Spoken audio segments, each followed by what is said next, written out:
নিউমোনিয়ায় কাশি আর জ্বর এটা সেরে গেলে মোটামুটি নিউমোনিয়া আস্তে আস্তে কমে যাচ্ছে সেই পেশেন্টের, এটা বাড়ির লোকজনের ধারণা। এটা কি ঠিক ধারণা? দেখুন না, নিউমোনিয়া হচ্ছে একটা আমাদের লাংয়ের লোয়ার রেসপিরেটরি একটা ইনফেকশন, ঠিক আছে? তো এই যে ইনফেকশনটা, এটার মেনলি হচ্ছে যেহেতু সমস্যা হচ্ছে, প্রথমে কাশি হবে, জ্বর হবে। যখন নিউমোনিয়াটা আস্তে আস্তে সারবে তখন ফার্স্টেই কাশি জ্বর এগুলো আস্তে আস্তে চলে যাবে।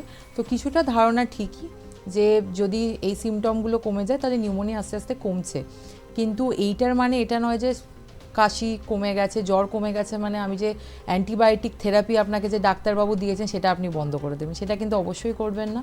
কারণ সেটা করলে যেটা হবে যে রেজিস্ট্যান্ট যে অর্গানিজমগুলো, মানে প্রতিটাই তো একটা ব্যাকটেরিয়া বা ভাইরাস দ্বারা হচ্ছে নিউমোনিয়াটা, ভাইরাসের বিরুদ্ধে কোনো রকমভাবে অ্যাজ সাচ তেমন ওষুধ নেই, but bacteria infection secondarily to virus হয়েই যায়।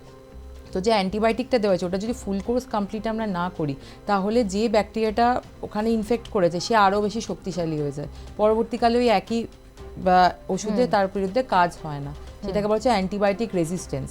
তো এই জিনিসটা মাথায় রেখে কিন্তু অবশ্যই চিকিৎসাটা কমপ্লিট করতে হবে।